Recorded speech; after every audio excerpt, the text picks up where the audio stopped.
Life ना बिल्कुल एक पहेली जैसी है। जितना ही आप उसे सुलझाने की कोशिश करोगे उतना ही उसमें उलझते जाओगे। कब क्या हो जाए किसी को नहीं पता।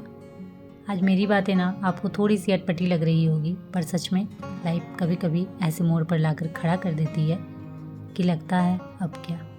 और ख़ासकर हमारे साथ कभी कभी तो ऐसा लगता है ना कि हमारी लाइफ ही एक पहेली बन चुकी है। हर पल कुछ नया एक्सपीरियंस करने के लिए आप रेडी रहो। अच्छा है या बुरा है ये तो पता नहीं, बट हाँ, हर पल कुछ नया देखने को ज़रूर मिलेगा।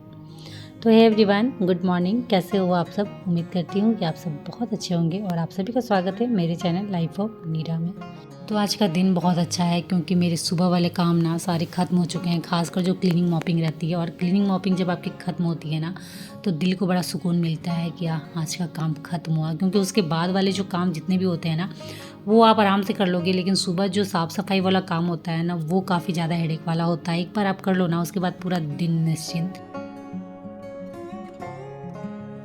तो अभी तैयारी चल रही है दोपहर के खाने की, और आज दोपहर में साग बनाने वाली हूँ ना, तो उसे ही मैं बैठ के चुन रही थी। और ये है बथुआ की साग। जी हाँ, हमारे यहाँ तो इसे बथुआ साग बोला जाता है। पता नहीं आपके यहाँ क्या बोला जाता है, क्योंकि मैं इसी नाम से इसे जानती हूँ। तो वही मैंने इसे चुन लिया था। और सबसे अच्छी बात है ना कि ये हमने बाज़ार से नहीं लिया है, ये हमारी बारी की है, तो बिल्कुल फ्रेश है और टेस्टी बहुत ज़्यादा लगने वाली है। तो साग को 2-3 पानी धोकर मैंने कट कर लिया था, और तेल गर्म हो गया था तो फ़ौरन में मैंने डाला है प्याज, लहसुन और मिर्चा, और वो थोड़े से फ्राई हो गए तो उसके बाद मैंने आधा टुकड़ा टमाटर ऐड कर दिया है और उसे थोड़ा सा चला लूँगी। और उसके बाद उसमें ऐड करूँगी साग। और इस साग को अगर और भी टेस्टी बनाना चाहते हैं ना तो बैगन आधा टुकड़ा डाल दीजिए, और साथ में जो बरी होती है ना, उड़द दाल की बरियाँ, जिसे हम सब्जी में डालते हैं, वो डालने के बाद ना ये और भी ज़्यादा टेस्टी हो जानी है। लेकिन अफसोस की बात है ना, मेरे यहाँ बैगन बचे हुए हैं और ना ही बरी, दोनों ख़त्म हो चुके हैं। तो सिर्फ मैं ऐसे ही प्याज, लहसुन, मिर्चा और टमाटर देकर साग बना रही हूँ। इससे भी बहुत टेस्टी लगने वाला है। और उसके बाद थोड़ा सा मुझे करेली कट करना था, इसे थोड़ा सा फ्राई करना है और थोड़ा सा मुझे रखना है इनके लिए, क्योंकि इन्हें जो करेली का चोखा होता है ना वो बहुत ज़्यादा पसंद है। तो इसलिए करेली को बॉईल करने के लिए मैंने बैठा दिया है। थोड़ा सा चोखा के लिए रखूँगी और थोड़ा सा फ्राई करूँगी। उसके बाद साग भी लगभग हो गया था, और ये देख सकते हो देखने में कितना ज़्यादा था, बट जब बनाओगे ना तो उसके बाद थोड़ा सा हो जाता है बिल्कुल। तो चलिए, साग भी रेडी है और इधर करेली भी बॉईल हो गया है, तो इसे करते हैं बंद। और जब ये ठंडा हो जाएगा ना तो थोड़ा सा चोखा बना दूंगी इनके लिए, और थोड़ा सा हमारे लिए फ्राई कर दूंगी, क्योंकि चोखा हमें बिल्कुल नहीं पसंद है। ना बच्चे खाते हैं ना मैं खाती हूँ, बहुत ज़्यादा कड़वा लगता है। पता नहीं ये कैसे खाते हैं, इन्हें बहुत ज़्यादा पसंद है। तो किचन का काम लगभग डन हुआ। ये थोड़ी देर छोड़ूंगी, ठंडा हो जाएगा ना उसके बाद गर्मा गर्म इसे बनाऊंगी, थोड़ा सा फ्राई कर दूंगी और थोड़ा सा चोखा। और उसके बाद मैं आ गई थी अपने बेडरूम में। तो ये वाला जो विंडो आप देख रहे हो ना, जहाँ से मैंने अभी कर्टन निकाले हैं, तो वहाँ के शेयर कर्टन मुझे चेंज करने हैं और लगाने हैं वहाँ मुझे ये कॉटन वाले वाइट कर्टन। रीज़न ये है ना कि अब समर आ रहे हैं ना, तो जो सेकेंड हाफ वाली धूप होती है ना वो इस विंडो से ना बहुत तेज़ रूम के अंदर घुसती है। रूम बहुत ज़्यादा गर्म हो जाता है। एसी हमने इस रूम में लगा के रखा है, बट फिर भी इस रूम का टेम्परेचर ना बिल्कुल अलग सा रहता है। मॉर्निंग वाली धूप उस तरफ की विंडो से आती है जो बिल्कुल नॉर्मल रहती है, ठीक रहती है, बट बाकी समय जो धूप आती है ना इस वाली विंडो से, अभी भी आप देख सकते हो, अगर मैंने अभी विंडो खोल दिया ना तो काफ़ी अच्छी खासी धूप अंदर घुसेगी। विंटर के लिए ठीक है, रेनी सीजन में भी ठीक है, बट गर्मियों में बहुत ज़्यादा हालत ख़राब हो जाती है। तो इसलिए मैंने इस वाले कर्टन को यहाँ लगाया है और शेयर कर्टन मैंने निकाल दिया है। अभी आपको थोड़ी सी रोशनी लग रही होगी क्योंकि मैंने अभी विंडो ओपन करके रखे हैं, थोड़ी देर में बंद करूँगी। सुबह और शाम ना घर की खिड़कियाँ खुली ही रहती है, क्योंकि सुबह और शाम में ना बहुत अच्छी हवाएं घर के अंदर घुसती है। और सुबह की जो धूप भी रहती है ना वो बहुत ज़्यादा तेज़ नहीं रहती है। तो 11 बजे तक तो विंडो खुले ही रहते हैं। 11 बजे के बाद जब धूप थोड़ी तेज़ होने लगती है ना तो फिर विंडो बंद कर देती हूँ। तो अभी हवाएं बहुत अच्छी बाहर से आ रही है, तो सो मैंने इसे भी खोल के रखा है। और उस साइड की विंडो में भी मैंने शेयर कर्टन हटा दिए हैं और ये वाले कर्टन डाल दिए हैं। और सबसे अच्छी बात ये हुई ना कि इस तरह की थोड़ी थोड़ी सी चेंजिंग आप करोगे ना तो रूम का लुक ही बिल्कुल चेंज सा हो जाता है और ज़्यादा खूबसूरत लगने लगता है रूम। क्योंकि एक जैसी चीज़ें देख के, जैसे मैंने पहले भी कहा है कि आंखें बोर हो जाती है, आप बोर हो जाओगे। तो जब थोड़ा बहुत भी चेंजिंग आप कर देते हो ना तो बड़ा अच्छा लगता है, देख के बड़ा सुकून लगता है। तो इसलिए ना बीच बीच में थोड़ी बहुत चेंजिंग करते रहना चाहिए, घर के लिए भी और खुद के लिए भी। एक तो घर भी आपका चेंज सा लगेगा और खुद भी बड़ा अच्छा लगेगा, खुद भी बड़ा अच्छा सा फील होगा। और उसके बाद ना काम करते करते अभी शाम के बज रहे हैं 4, तो अभी मैं वापस से आ गई हूँ किचन में। खाना पीना हमारा हो गया था, बर्तन सारे मैंने वॉश कर दिए थे, किचन क्लीन कर दिया था। लेकिन अभी पीना है यूको हॉर्लिक्स, तो वही मैं उसके लिए आई थी हॉर्लिक्स बनाने। और जब किचन में आई ना तो मुझे भी चाय पीने का बड़ा मन कर रहा है, तो सोच रही हूँ अपने लिए भी चाय बैठा बैठा ही दूँ। लेकिन इससे पहले ना इसके हॉर्लिक्स के लिए पानी गर्म कर देती हूँ, और ये ना पानी में ही हॉर्लिक्स पीता है, इसे दूध बिल्कुल नहीं पसंद। मैंने कितनी बार ट्राई किया दूध देने की, बट इसे बिल्कुल भी नहीं पसंद है दूध। अगर आप दूध से कोई चीज़ें बना देते हो जैसे खीर सेवई तो वो खा लेगा, लेकिन हॉर्लिक्स बॉर्नवीटा ये सब अगर आप दूध में दोगे ना तो ये बिल्कुल नहीं पीता है। तो इसके लिए मुझे इसे पानी में ही देना पड़ता है। तो जब तक पानी गर्म होता है ना तब तक मैं अपना चाय भी बैठा देती हूँ, साथ ही साथ दोनों हो जाने हैं।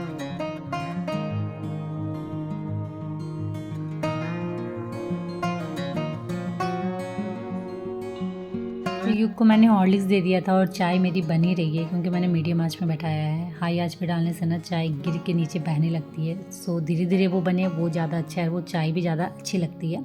तो जब तक चाय बन रही है ना तब तक मैं यहाँ थोड़ा सा जीरा भूंज ले रही हूँ, क्योंकि जो जीरा पाउडर है ना भूंजा हुआ जीरा का वो ख़त्म हो गया है।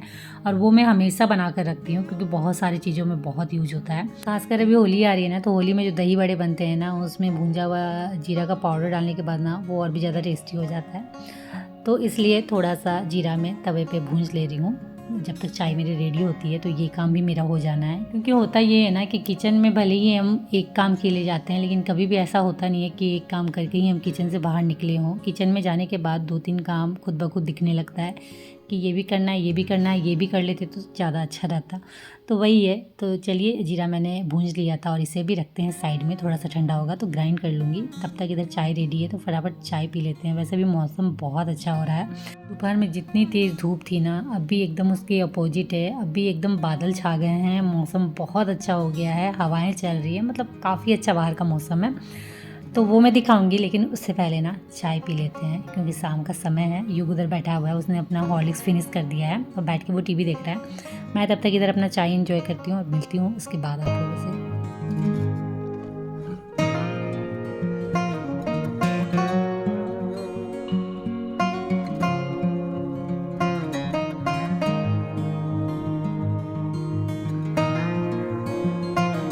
और मौसम आप देख सकते हो कितना ज़्यादा प्यारा हो रखा है। शाम में अगर ऐसा मौसम हो ना तो मन बिल्कुल फ्रेश सा हो जाता है। तो मौसम देख के ना नीचे रहने का मन ही नहीं किया और मैं आ गई हूँ छत पे, और छत पे आने के बाद ना काफ़ी फ्रेश लग रहा है। तो थोड़ी देर ना छत पे रहती हूँ, इस मौसम को एंजॉय करती हूँ और आप लोगों से मिलती हूँ थोड़ी देर बाद।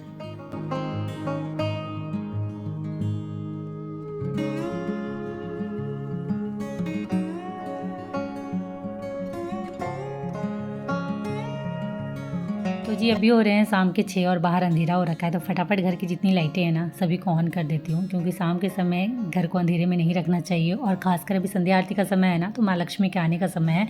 तो घर की जितनी भी लाइटें हैं ना सभी को ऑन करके रखना चाहिए। जितना हो सके अपने घर को जगमगा के रखिए। और उसके बाद संध्या आरती मैंने दिया और अब आ गई हूँ वापस से किचन, क्योंकि शाम का समय है, बच्चों को भूख लगना ही है। तो आज मैंने उनके लिए मैगी बनाया है। फटाफट बच्चों को नाश्ता दे देती हूँ, और उसके बाद जो मैंने जीरा भूंज के रखा था ना वो भी ठंडा हो रखा है, तो उसे भी मुझे ग्राइंड करना है और उसे उसके जार में डाल के रखना है। तो फटाफट ये सारे काम ना ख़त्म करती हूँ, क्योंकि अभी इनका कॉल आया था और हमें जाना है बाहर। अचानक से प्रोग्राम बन गया, क्योंकि युग के मैंने जैसे कहा ना कि स्कूल स्टार्ट होने वाले हैं, तो उसके कुछ ड्रेस चेंज हुए हैं, स्कूल ड्रेस जो है ना वो चेंज हुए हैं, तो वो लेने हमें जाना है। तो एक तो शूज़ लेना है उसका और एक हाउस यूनिफॉर्म का पैंट लेना है। तो ये 2 चीज़ें हमें लेनी है। तो उसके लिए अभी मुझे फटाफट काम ख़त्म करने होंगे तभी मैं जा पाऊँगी। तो चलिए फटाफट इसे ग्राइंड कर लेते हैं।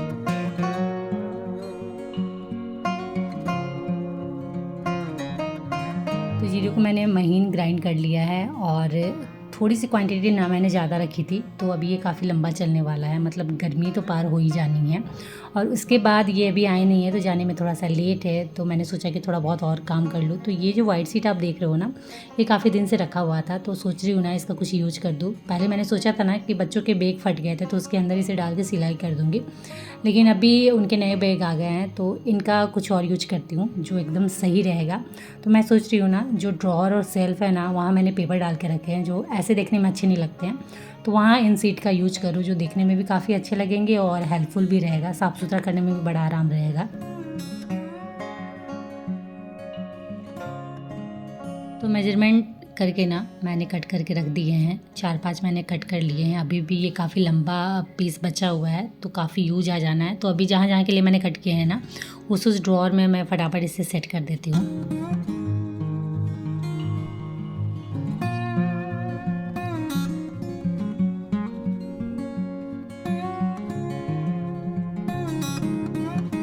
ये तो मेरा काम ख़त्म होते होते ये भी आ गए थे, तो फिर मैं रेडी हो गई थी और युग को भी मैंने रेडी कर दिया था। और मौसम ना कुछ खास अच्छा है नहीं, तो कोशिश हम कर रहे हैं कि फटाफट जाएंगे और काम ख़त्म करके फटाफट घर आ जाएंगे, क्योंकि अगर बारिश हो गई तो फिर बड़ा दिक्कत होना है। तो वही तैयार मैं हो गई थी, बस ये थैला मैं अपने बैग में डाल रही थी, क्योंकि आजकल आप कहीं भी किसी भी शॉप पे जाओगे ना, तो एक तो प्लास्टिक बंद है, थैला वो देते नहीं है, और देते हैं तो वो पेपर का थैला बना हुआ जो रहता है ना वो देते हैं, और उसका भी चार्ज लेते हैं। तो फिर चार्ज क्यों देना, तो उससे अच्छा है कि हम घर से ही थैला लेके जाएं। तो चलिए फटाफट निकलते हैं।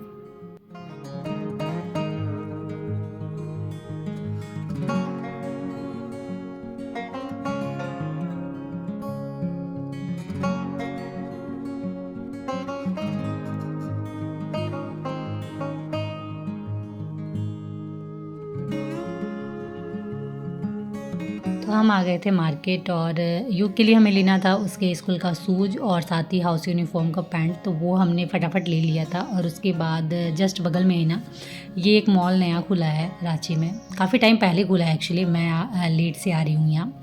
काफ़ी नामी है और काफ़ी फेमस है और बहुत ही ज़्यादा खूबसूरत, तो काफ़ी टाइम से मुझे यहाँ आने का काफ़ी मन था, लेकिन घर से इतनी ज़्यादा दूर है ना कि पॉसिबल ही नहीं था कि यहाँ आ पाऊँ। तो हम यहीं जस्ट सामने आए थे, तो सोचा कि यहाँ भी थोड़ा घूम लेते हैं, देख लेते हैं क्या है क्या नहीं है। वैसे आज सबसे अच्छी बात है ना कि आज भीड़ बहुत कम है, तो आराम से घूमा जा सकता है, बट टाइम हमारे पास कम है, तो ज़्यादा तो नहीं, थोड़ा बहुत घूमेंगे। और मेन मेरा मकसद यहाँ आने का है ना, वो है होम सेंटर। जी हाँ, मुझे होम सेंटर के प्रोडक्ट ना बड़े अच्छे लगते हैं। मैंने यूट्यूब में ही देखा है, क्योंकि रांची में था ही नहीं होम सेंटर। रांची क्या, मुझे लगता है झारखंड में नहीं है होम सेंटर, ये पहला होम सेंटर रांची में, मॉल ऑफ रांची में खुला है। तो इसके लिए मैं काफ़ी टाइम से आने की कोशिश कर रही थी, बट हो नहीं पा रहा था, क्योंकि मेरा घर अगर एक छोर में है तो ये दूसरे छोर पे है, काफ़ी लंबा डिस्टेंस, जहाँ आप नहीं आ सकते हो, कोई मतलब कुछ है ही नहीं आने का। ऑटो से भी आओगे तो काफ़ी लंबा टाइम लगेगा, और ये लोग तो आना ही नहीं चाहते कि क्या करना जब वहाँ कुछ काम ही नहीं है। तो वही था, तो इसीलिए कोई रीज़न ही नहीं हो रहा था आने का। बट आज स्पेशली युग के कुछ ड्रेसेस लेने थे, तो उसी के बहाने हम यहाँ पाए हैं, क्योंकि ये जस्ट सामने में ही था।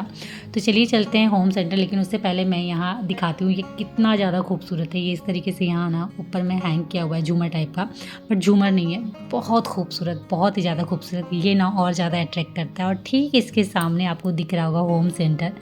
जी हाँ, मैं बहुत ज़्यादा खुश हूँ। एक्चुअली मैं काफ़ी टाइम से वेट कर रही थी, पहले तो वेट कर रही थी कि रांची में खुले एटलीस्ट होम सेंटर। फाइनली ये विश हो गई है पूरी, और मैं आ गई हूँ होम सेंटर के अंदर, और सबसे फेवरेट वाले हिस्से में अभी खड़ी हूँ मैं। जी हाँ, होम डेकोर वाले हिस्से में, जहाँ बहुत खूबसूरत खूबसूरत चीज़ें, मतलब दिल आ गया देख के, सच में बहुत अच्छी अच्छी चीज़ें। तो यहाँ ना वीडियो फोटोग्राफी बिल्कुल अलाउ नहीं है, लेकिन मैंने ना पूछ के सिर्फ आप लोगों के लिए थोड़ा सा मैंने वीडियो शूट किया है, क्योंकि देख के सच में रहा नहीं जा रहा था। इतनी अच्छे अच्छे प्रोडक्ट, इतनी प्यारी प्यारी चीज़ें जिस पे दिल आ जा रहा था बिल्कुल। तो चलिए फ़िलहाल के लिए इस वीडियो को यहीं एंड करते हैं, क्योंकि मुझे थोड़ी बहुत शॉपिंग भी करनी है। तो चलिए फ्रेंड्स, इस वीडियो को करते हैं यहीं एंड, और उम्मीद करते हैं कि आज का वीडियो आप सभी को अच्छा लगा हो। तो अच्छा लगा हो तो फटाफट लाइक करिए, शेयर करिए, और ये चैनल में नए होना तो प्लीज़ चैनल को सब्सक्राइब जरूर कर लीजिएगा। तो चलिए आज के लिए इतना ही, मिलते हैं नेक्स्ट ब्लॉग में, तब तक के लिए बाय, और आप सब अपना ख्याल रखिएगा।